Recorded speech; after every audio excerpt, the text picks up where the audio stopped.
This morning we're going to talk a little bit about Chris Ballard and how he ought to get off social media and how he ought to know better than to criticize fans who are on social media for being critics of his regime with the Colts.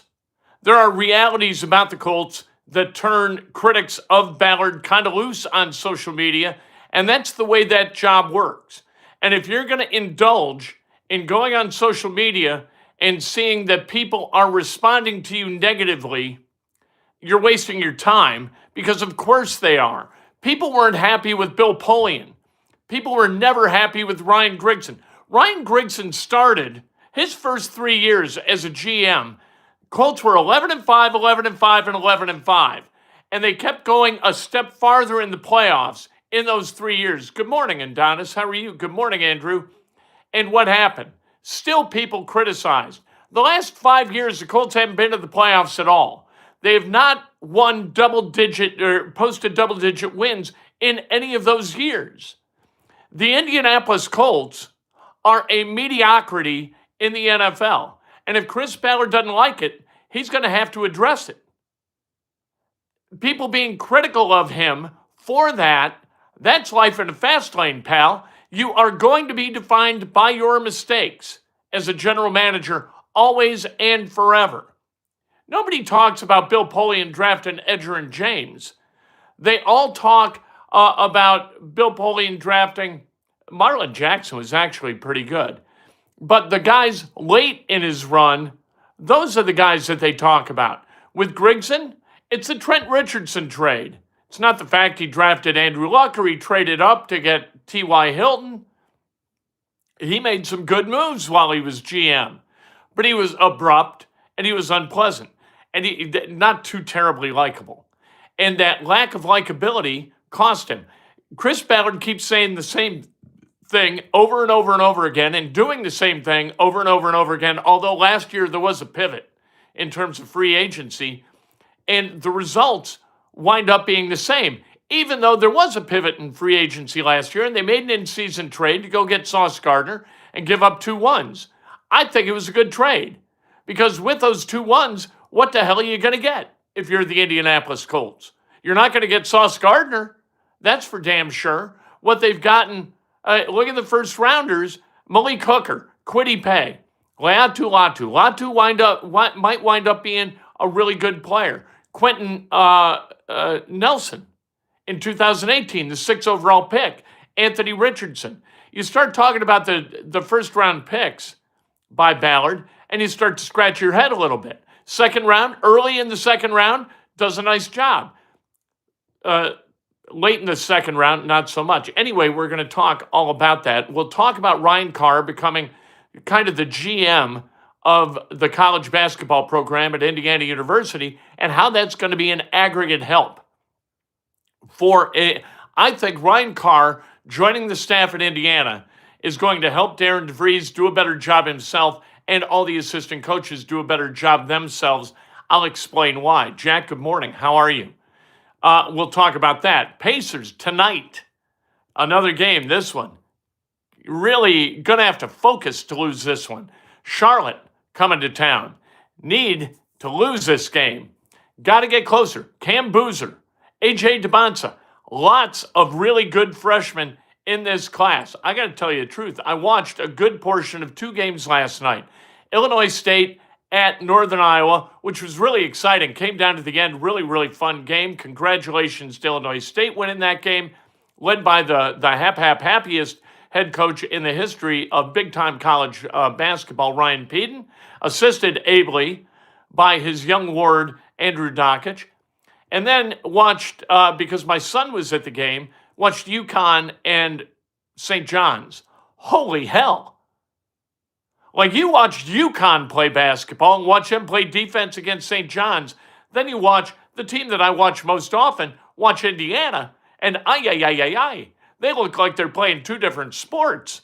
Wow, different. This is Breakfast with Kent for Thursday, February 26th, 2026. Brought to you by the great people at Today's Dentistry. Dr. Michael Neal, he's the best in the business. What he does is unbelievable. He's unmatched in the annals of dentistry. He has been my only dentist I go every 6 months like clockwork for the last 33 years. He is great at what he does. Give him a call, 317-849-2933. Become a member. Membership has its privileges, and it's a great way to support the channel. Become a subscriber, and you got a chance to win a prize. We're going to do an immediate giveaway at some point when Indiana is back to being Indiana. Not really. We'll do it before that, but they got to win a game. This beautiful jersey that I picked up at Alumni Hall on the near the campus of Indiana University just this week. Picked that up on Tuesday for you. But you got to be a subscriber to win. And you've got to use the phrase that pays. And the phrase that pays today, just like yesterday afternoon, is OIU.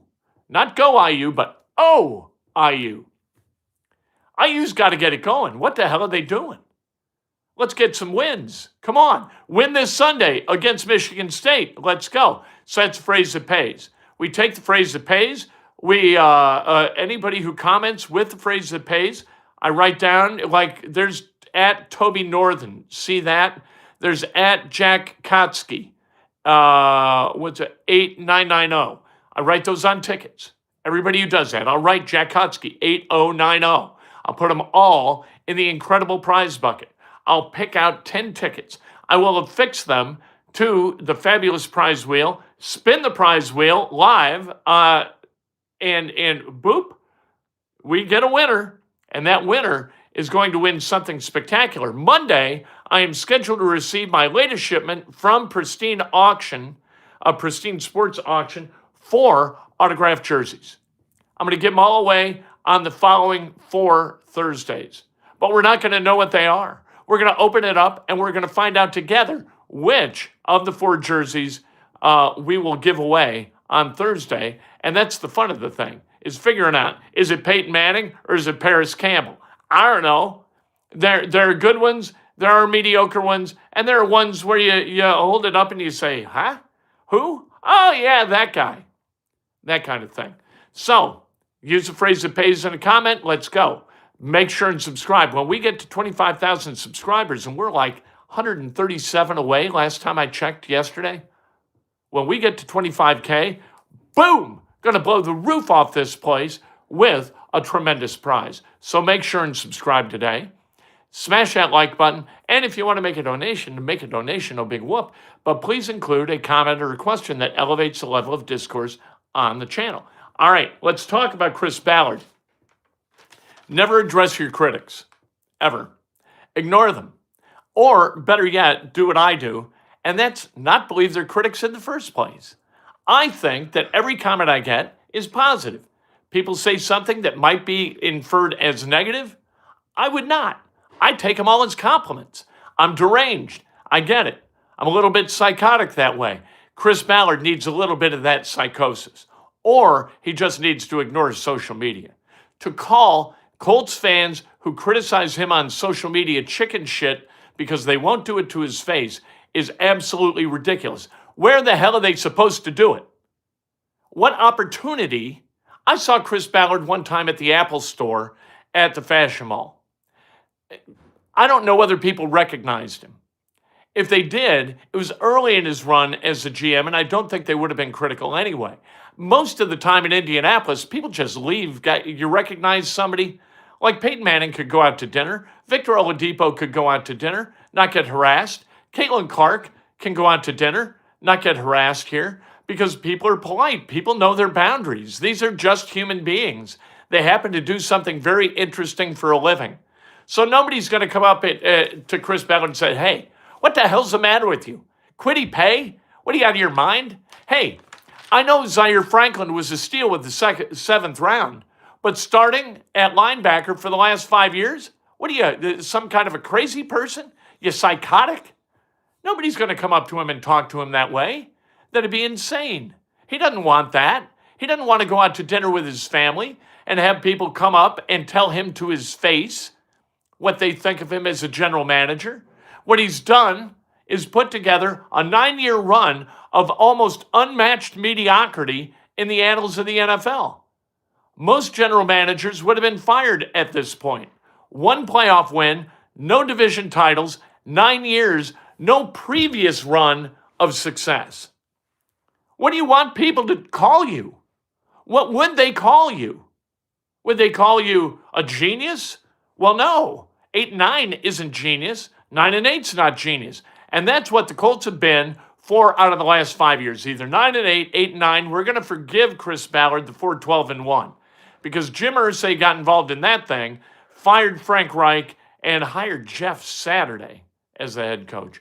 Good Lord.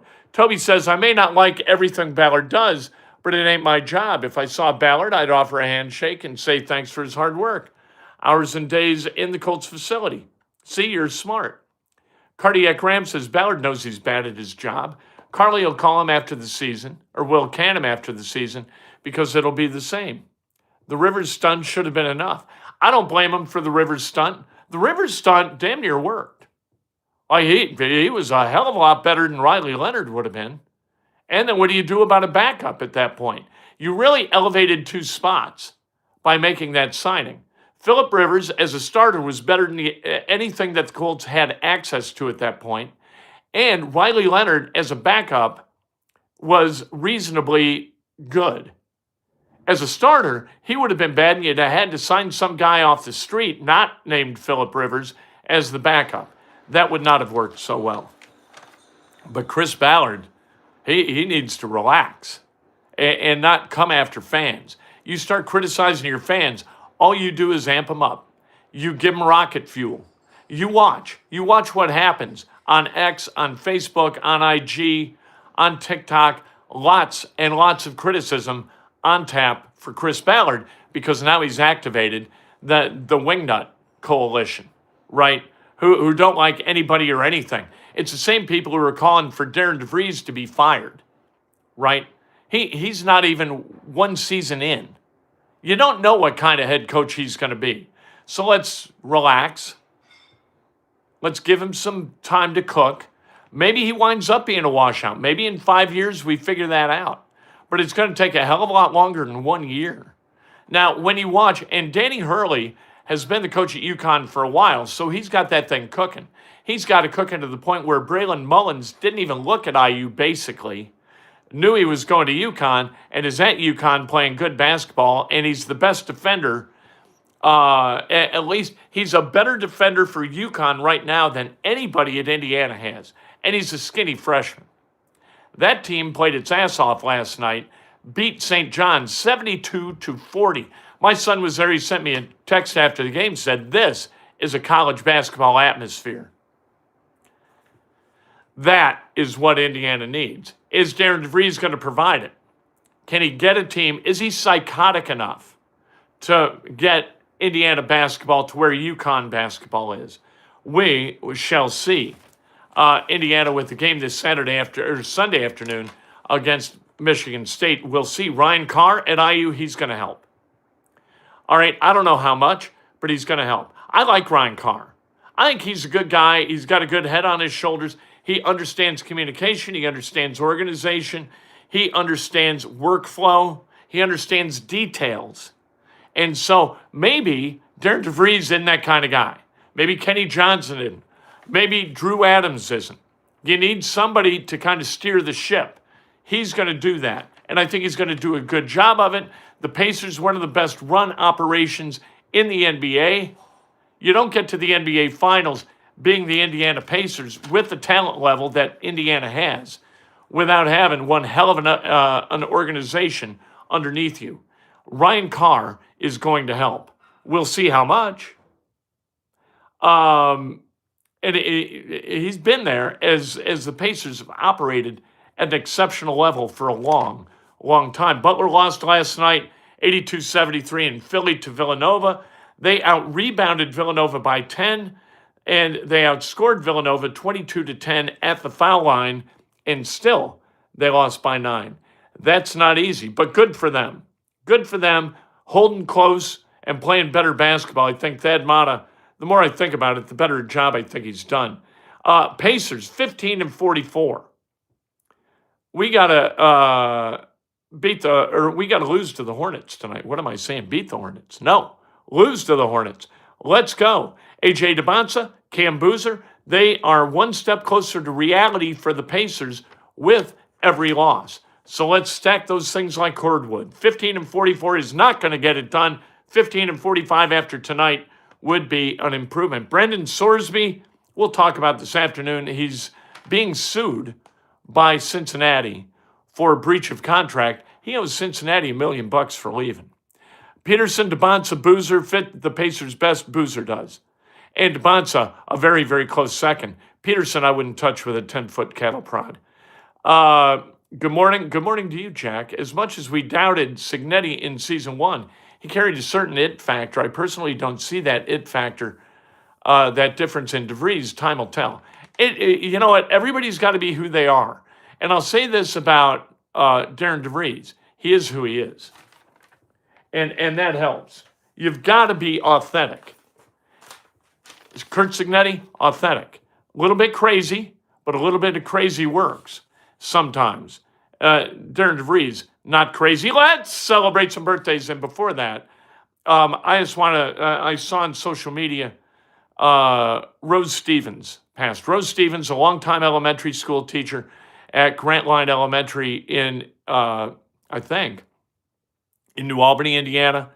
The mother of my best friend from high school, she passed away. She was an absolutely wonderful woman. And I don't say that about really anybody. She was wonderful. She was kind, generous, tolerant, a wonderful human being.